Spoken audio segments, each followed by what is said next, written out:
Welcome back! Today's explainer is diving into a truly fascinating biographical origin story, the genealogy and early backdrop of the prophet. You know, when we study history, understanding the exact environment and the family structure a historical figure is born into, well, it gives us the blueprint for everything that follows. So let's map out these roots, shall we? Okay, let's dive right into this. The big question we're answering today is simply, what shaped his earliest days? Because before any historical figure steps out onto the world stage, they're intensely shaped by the events going on around them and, of course, the people raising them. To really get this story, we can't just start at the end. We've got to look at the immediate origins, the specific year of his birth, and the guardians who guided him. Section 1. The Year of the Elephant. Setting the historical anchor. Now, what's really interesting about this is the specific date. We're looking at the year 570 CE. And guys, this wasn't just any ordinary year. It's famously known as the Year of the Elephant, marked by the failed invasion of Mecca by Abraha. It's just a staggering historical moment. I mean, an army bringing actual war elephants across the Arabian desert.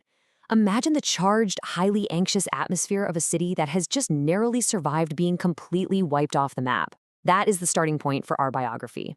Notice how rapidly these events actually stack up. In 570 CE, the city survives Abraha's invasion. But right in the shadow of this massive historical survival, tragedy strikes on a micro level. Just shortly before the prophet's birth, his father, Abdullah, passes away. So he is born directly into this volatile intersection, a city's survival on one hand and a family's profound loss on the other. It is an intensely dramatic backdrop for a historical figure to enter the world.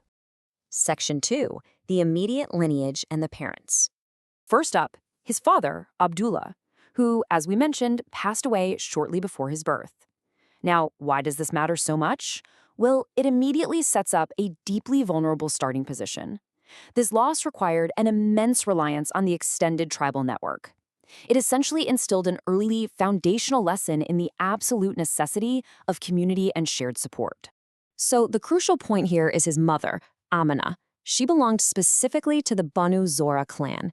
And this is a really vital genealogical puzzle piece. The Banu Zora weren't just anybody. They held incredibly strategic alliances and major prominence within the Quraysh tribe. This maternal link provided a crucial web of societal respect and networking, which really grounded his early identity within the complex structures of that time.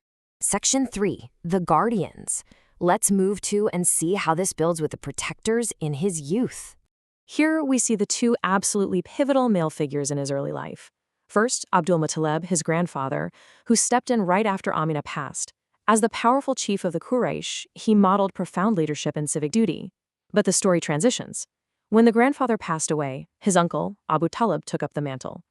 Abu Talib provided long-term defense and guidance during his youth, instilling enduring lessons of unwavering loyalty and resilience. Both of these men were absolutely fundamental to his survival. Section 4. The Origin Summary. We're going to bring all these genealogical facts together now and visually map out the big picture. And this brilliantly illustrates how the dynamic of this early life just clicks right into place.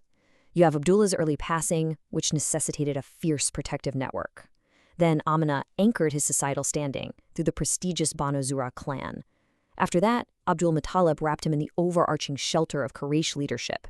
And finally, Abu Talib authored the localized, steadfast loyalty required to survive a really vulnerable youth. When you view these roles comprehensively, you are literally looking at a masterclass in community and protection. So we've seen the macro environment of 570 CE, and we've mapped the powerful familial network that stepped up in the face of profound early loss. So I leave you with this. How does a child born into the shadow of war, instantly made an orphan, absorb the lessons of tribal leadership and unwavering protection to eventually rewrite global history? Understanding these exact roots is really the only way to view the rest of the journey. Thanks so much for learning with me today in this explainer, and stay curious.